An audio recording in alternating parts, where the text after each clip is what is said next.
Bayangkan dunia sebelum mengenal apa itu Tuhan.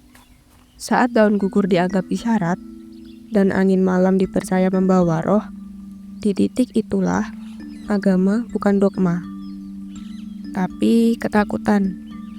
Inikah awal segalanya?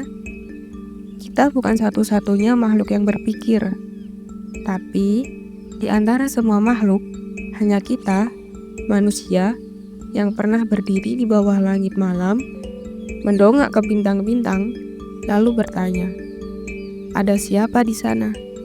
Dan dari sinilah semuanya bermula. Edward Bernard Tylor, seorang antropolog Inggris abad ke-19, mengamati bahwa masyarakat kuno dan bahkan masyarakat tradisional hari ini pun memiliki satu pola umum.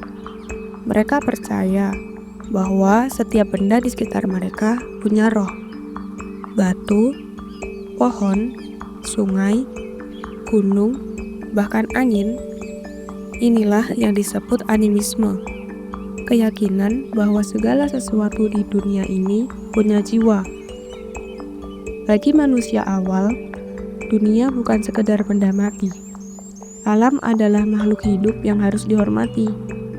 Dan jika sebuah pohon bisa marah atau sungai bisa kecewa, maka wajar jika manusia membuat ritual sebagai bentuk penghormatan, bahkan negosiasi. Bisa dibayangkan, dalam kondisi serba tidak pasti, kepercayaan terhadap roh-roh alam ini menjadi sistem yang memberi rasa aman. Animisme bukan tahayul. Ini adalah usaha awal manusia untuk memahami dan menjalin relasi dengan kekuatan yang tak bisa dijelaskan. Tapi pertanyaannya, apakah kepercayaan ini berhenti begitu saja?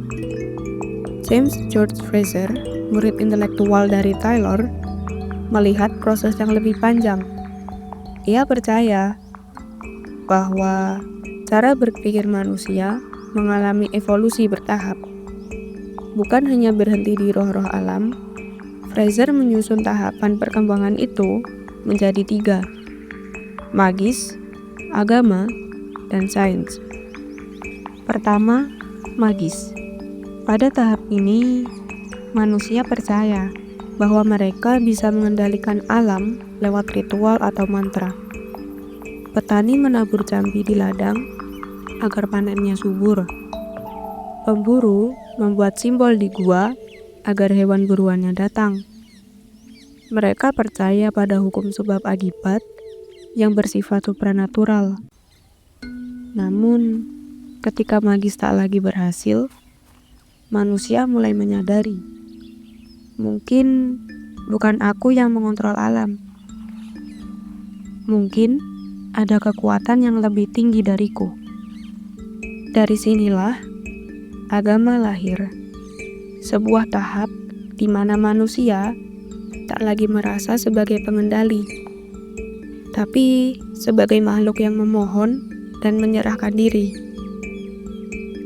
Doa menggantikan jambi, Tuhan menggantikan roh pohon. Dalam agama, manusia tak lagi menuntun kontrol, tapi mencari makna. Lalu, datanglah zaman rasional. Menurut Frazer, tahap tertinggi dalam evolusi berpikir manusia adalah sains. Kini, manusia tak lagi bergantung pada roh atau ritual untuk menjelaskan badai atau gagal panen. Ilmu pengetahuan memberi kita teleskop, mikroskop, dan rumus-rumus untuk membaca dunia. Dalam sains, manusia tak lagi memohon pada alam. Manusia mempelajarinya. Namun, apakah artinya agama dan sains jadi tidak relevan? Frazer sendiri memandang sains sebagai puncak peradaban. Tapi, jika kita lihat lebih dalam, setiap tahap yang ia jelaskan tidak serta-merta musnah digantikan tahap berikutnya. Kita masih melihat praktik magis di berbagai budaya. Agama masih menjadi pusat hidup bagi miliaran manusia. Bahkan, di era AI dan eksplorasi luar angkasa, kita masih menyimpan pertanyaan yang tak bisa dijawab oleh sains. Animisme dan naturalisme bukan sekadar teori lama.